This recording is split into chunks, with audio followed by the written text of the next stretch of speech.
Plus de 14 000 écoles sont fermées en raison de la violence et de l'insécurité en Afrique de l'Ouest et du centre selon les informations du Conseil norvégien pour les réfugiés. Une situation qui prive des centaines de milliers d'enfants à leur droit à l'instruction. Vous en saurez plus dans cette édition. Enlevé le mercredi 14 août à Bamako, le troisième vice-président du bureau de Tabital Poulakou, Idrissa Sangaré, a été libéré par ses ravisseurs. Les détails dans un instant. Contrairement aux années précédentes, la compagnie malienne de navigation fluviale Comanav n'a toujours pas commencé sa campagne, une situation qui serait due à des problèmes financiers. Les détails également dans ce journal. Bonsoir et bienvenue à tous aux informations sur la télé, totalement votre renouveau télé. Dans une étude faite sur la problématique des finances publiques au Mali de 2005 à 2019, l'État du Mali a perdu plus de 1266 milliards de francs CFA. Cette somme équivaut à 264 hôpitaux du standing de l'hôpital du Mali, 1767 centres de santé de référence ou même 42 fois le troisième pont de Bamako. Tels sont les propos du représentant de l'Office central de lutte contre l'enrichissement illicite, l'OCLEI, à l'occasion de la célébration de la journée africaine de lutte contre la corruption organisée ce mardi dans un hôtel de la place. Le thème de cette 8e édition est « Mécanisme efficace de protection des lanceurs d'alerte, un essentiel de la lutte contre la corruption. » Amadou Diarra, Matala Ouattara. De 2005 à 2019, l'État du Mali a perdu au moins 1266 milliards de francs CFA. Tels sont les propos du représentant de l'OCLEI à l'occasion de la célébration de la journée africaine de lutte contre la corruption. Un chiffre interpellateur sur la gravité de la corruption dans notre pays. Dans une étude faite sur la problématique des finances publiques au Mali, le président de l'OCLEI nous renseigne que de 2005 à 2019, l'État du Mali a perdu la somme de 1266 milliards de francs CFA, révélés par des contrôles externes, mais que les contrôles internes ont laissé passer. Cette somme est l'équivalent de 264 hôpitaux comme l'hôpital du Mali, 1767 centres de santé de référence comme celui de Djema, ou même 42 fois le troisième point de Bamako. Pour faire face à la corruption, le rôle des lanceurs d'alerte est crucial. Ainsi, il est donc important de les protéger. Le Mali est engagé à travers la réécriture du code pénal et du code de procédure pénale pour insérer les dispositifs réglementaires et législatifs pour protéger les lanceurs d'alerte. Les dossiers aujourd'hui est au niveau du CNT après le travail abattu par le ministère de la Justice. Et le Canada encourage le Mali dans cette dynamique de protection des lanceurs d'alerte, qui constitue un maillon essentiel dans la lutte contre la corruption. À cet égard, le Canada est fier de son appui à la création et la formation du Bureau du vérificateur général, le BVG, qui est devenu une institution clé dans les efforts du Mali en faveur de la gestion efficace et efficiente des fonds publics. Le Canada poursuit aujourd'hui son appui dans le domaine de la gouvernance inclusive, notamment avec l'accompagnement de la société civile et plusieurs institutions maliennes, dont l'Office central de lutte contre l'enrichissement illicite, l'OCLEI, à travers son projet d'appui à la lutte contre la corruption pour et par l'égalité des genres, le projet LUSEG. Organisé par l'OCLEI et l'USEC, la cérémonie de la célébration de la journée africaine de lutte contre la corruption, édition 2024, veut sensibiliser et mobiliser les acteurs de lutte contre la corruption en faveur de la protection des lanceurs d'alerte. Malgré les annonces, la compagnie malienne de navigation fluviale Comanav n'a toujours pas commencé sa campagne. Une situation qui serait due à des problèmes financiers avec plusieurs mois de retard de salaire. Assistant Diallo. Depuis l'attaque contre le bateau Tombouctou en septembre 2023, le trafic fluvial n'a pas repris sur le fleuve Niger. La compagnie malienne de navigation fluviale, Comanaf, avait annoncé la reprise de la campagne fluviale en début août avant de la reporter. À ce jour, Aucun détail n'a été donné sur les raisons de ce report et aucune nouvelle date n'est avancée pour la reprise du trafic. Une situation qui empêche aujourd'hui de nombreux habitants du nord et du sud à voyager entre ces deux parties du territoire. L'origine du blocage n'est pas uniquement d'origine sécuritaire. Bien au contraire, la non-reprise des voyages entre Koulikoro et Gao serait liée en réalité à des problèmes économiques. La compagnie n'a plus de moyens pour faire face à ses charges. C'est pourquoi les employés sont sans salaire depuis plusieurs mois et cela sans aucune explication de la direction générale de la compagnie. Les prestations sociales sont aussi gelées comme le bénéfice de l'assurance maladie obligatoire et les allocations familiales. Les pauvres travailleurs ne savent plus où donner de la tête car tout le monde a peur de demander des explications à la direction générale, de peur d'être licencié. Tout porte à croire que la campagne de cette année est déjà compromise. Il faut désormais chercher à sauver la société d'une faillite. La balle est dans le camp de l'État. Par ailleurs, l'ancien député de l'Alliance pour la solidarité au Mali, Convergence des forces patriotiques, non moins troisième vice-président du bureau de l'Association des Amis de la Culture Peul, Tabital Poulakou, Idrissa Sankaré, enlevé le mercredi 14 août 2024 à Bamako, a été libéré par ses ravisseurs. Les détails avec Youssouf Koulibaly.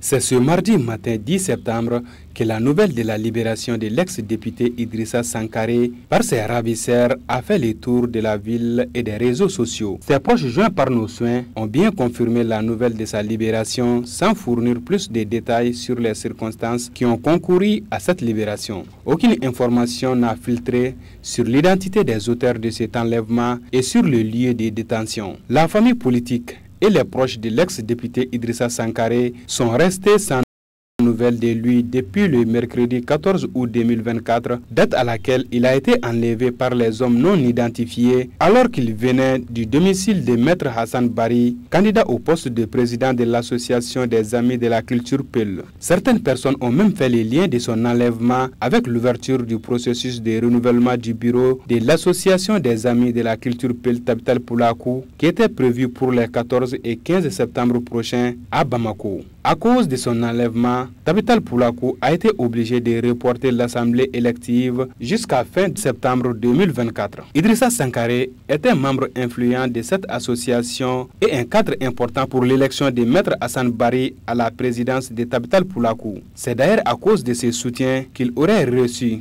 selon certains, plusieurs fois des menaces et des intimidations à se mettre à distance du processus de renouvellement du bureau de Tabital Poulakou. Idrissa Sankaré est un acteur politique très connu dans l'arène politique malienne et un homme très impliqué dans les mouvements associatifs tels que Tabital Poulakou. Idrissa Sankaré a déjà un mandat de député à l'Assemblée nationale du Mali entre 2013 et 2020. Sous les couleurs du parti fondé par Feu Smeilou Boubei Maïga, ancien Premier ministre. L'imam Bandjougou Traoré interpellé après un sermon polémique sur les femmes sportives et militaires. En effet, déjà condamné le 11 mars dernier à une peine de 18 mois de prison, dont 16 avec sursis, ainsi qu'à une amende de 500 000 francs CFA, l'imam Bandjougou Traoré fait une nouvelle fois la une des médias. Cette fois-ci, c'est à la suite d'un sermon controversé prononcé le vendredi dernier, au cours duquel il a tenu des propos jugés misogynes et discriminatoires envers les femmes sportives et militaires. Oumar Koïta, explication. Le contenu de son discours, qui stigmatisait les femmes sportives et militaires, a provoqué une vive indignation au sein de la société civile, en particulier des mouvements de défense des droits des femmes. Ces derniers dénoncent le caractère offensant et rétrogradé des déclarations de l'imam qui, selon eux, perpétuent des stéréotypes sexistes et discriminatoires. En réponse à ces propos, des organisations féministes ont rapidement réagi, réclamant des sanctions et envisageant de déposer plainte contre contre l'imam pour incitation à la haine et discrimination. L'imam Traoré a été interpellé hier soir par les forces de sécurité, probablement en lien avec cette affaire. Cette nouvelle arrestation vient s'ajouter à une situation juridique déjà compliquée par l'imam Traoré qui avait été condamné pour des faits similaires par le passé. La suite de cette affaire pourrait s'avérer cruciale pour le débat autour des discours tenus par des figures religieuses influentes, en particulier lorsqu'ils touchent à des questions sensibles comme les droits des femmes et l'égalité des sexes. Actualité dans un autre registre en Afrique de l'Ouest et du Centre, plus de 14 000 écoles ont été forcées de fermer en raison de la violence et de l'insécurité en date de juin 2024, ce qui a impacté sur l'apprentissage de centaines de milliers d'enfants dans la région. C'est le constat du Conseil norvégien pour les réfugiés à l'occasion de la Journée internationale pour la protection de l'éducation contre les attaques. Il y a une lueur d'espoir avec des améliorations dans notre pays. Fatmata Lavastouré. Dans les pays sahéliens, notamment au Burkina Faso et au Mali, ainsi qu'au Cameroun et en République démocratique du Congo, les fermetures d'écoles ont touché des millions d'enfants en 2023 et c'est encore le cas cette année. Nombre de ces enfants risquent d'être recrutés par des groupes armés ou d'être exposés à de graves risques, tels que le travail des enfants, la violence physique et l'exploitation sexuelle. Dans 24 pays d'Afrique de l'Ouest et du Centre, plus de 14 364 écoles ont été fermées en raison des violences armées. Selon le rapport de situation régionale Q2 2024 du groupe de travail sur l'éducation en situation d'urgence pour l'Afrique de l'Ouest et du Centre, une augmentation par rapport à 2023 où 13 200 écoles ont été fermées. Bien que la situation reste désastreuse, il y a des lueurs d'espoir. En effet, au Mali, selon le constat, le nombre d'attaques contre l'éducation a diminué entre 2022 et 2023 en raison de la baisse des violences dans certaines régions du pays. Les week-ends se suivent et les semaines se suivent plutôt et se ressemblent dans les régions du centre et celle de Bandiagara en particulier où les vols de bétail sont devenus quasiment quotidiens. Le week-end dernier, plusieurs villages ont vu tous leurs troupeaux emportés par les combattants terroristes. Gabriel Keita. Un homme est mort après avoir été heurté samedi dernier par un engin explosif improvisé à Sokoro-Kanda, commune de Dalassagou. Dans la même journée, aux environs de 19h, deux attaques simultanées ont eu lieu dans la commune de Lissagou. Les villages ciblés étaient Bassakunganda et Denda-Kanda. Il n'y a pas eu de perte en vie humaine, mais les assaillants ont emporté des motos et des bétails, affirment des sources locales. Dans cette même commune, ce dimanche 8 septembre 2024, le village de Bassakunganda a été victime d'une seconde attaque. Selon les mêmes sources, le bilan reste inconnu pour l'instant.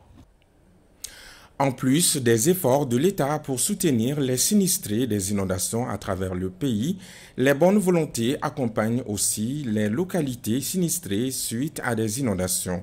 C'est le cas de la société Amnia et Fils qui a apporté son soutien aux populations victimes d'inondations dans les villages de Sadioula et Gounfa, cercle de Baflabé, région du Caille. Le point avec Alamako Djabate. Cette année, plusieurs localités du pays ont été victimes d'inondations. Les villages de Sadioya et Gounfan dans le cercle de Bafulabé n'ont pas été épargnés par ces catastrophes naturelles. Dans ces deux villages, en plus des vivres emportés par les eaux de pluie, plusieurs maisons ont été effondrées et d'autres endommagées. Plusieurs ménages ont été touchés par les inondations. Reconnue pour sa solidarité, la société Amnia et Fils a été sensible à la situation catastrophique des populations sinistrées de ces deux villages. Pour atténuer leurs souffrances, elle a apporté des vivres, des boissons et du cash pour les sinistrés. La cérémonie de réception de ces dons a enregistré, outre les villageois, le maire de la commune et les chefs de village des deux localités. Le geste de la société Amnia et Fils a été salué par les autorités communales et légitimités coutumières des deux villages. Sport football. Après le match nul contre Mozambique, Lors de la première journée des éliminatoires de la CAN Maroc 2025, les Aigles du Mali ont remporté leur deuxième sortie contre Eswatini par le score d'1-0. Le but malien a été marqué par le capitaine Yves Bissouma à la 7e minute de jeu. Tout en se réjouissant de cette victoire, le sélectionneur des Aigles du Mali promet de travailler pour une équipe plus offensive. Le Mali occupe désormais la deuxième place derrière le Mozambique qui a gagné sur le score de 2-1 face à la Guinée-Bissau, suivant les propos de Tom Saint-Fit, l'entraîneur des Aigles. 10 minutes, très bien. On a toute la position de ballon, on a créé beaucoup d'occasions. Je n'ai pas de statistiques pour le moment, mais je pense qu'on a presque encore une fois 20 tirs au but et c'est bon. Mais on doit être plus décisif, on doit marquer des buts parce que maintenant on a joué Mozambique. Ok, Mozambique a aussi gagné contre Guinée-Bissau et on a joué contre Eswatini. Je veux pour les prochains mois qu'on va marquer plus facile des buts. C'est important quand tu veux gagner les grands matchs. Tu ne vas pas recevoir 20 occasions, tu as peut-être 5 occasions et tu dois marquer 1 de 5. C'est le seul détail que je veux vraiment travailler. Mais pour la première semaine, 4 points après 2 matchs, on peut être content. Et maintenant, le jeu qu'on a joué, le premier mi-temps, on a tout le temps en position de ballon. J'ai vu quelques bonnes actions, aussi les dernières 15 minutes. Mais c'est une jeune équipe qui n'a jamais joué ensemble. Ça va marcher pour la future. Je suis plus content comme après le match contre Mozambique. Fin donc de cette session d'information sur Nouveau Télé, la télé totalement vôtre. Merci à vous de l'avoir suivi avec attention. Que la paix et la grâce de Dieu s'assurent le Mali. Amen. À bientôt.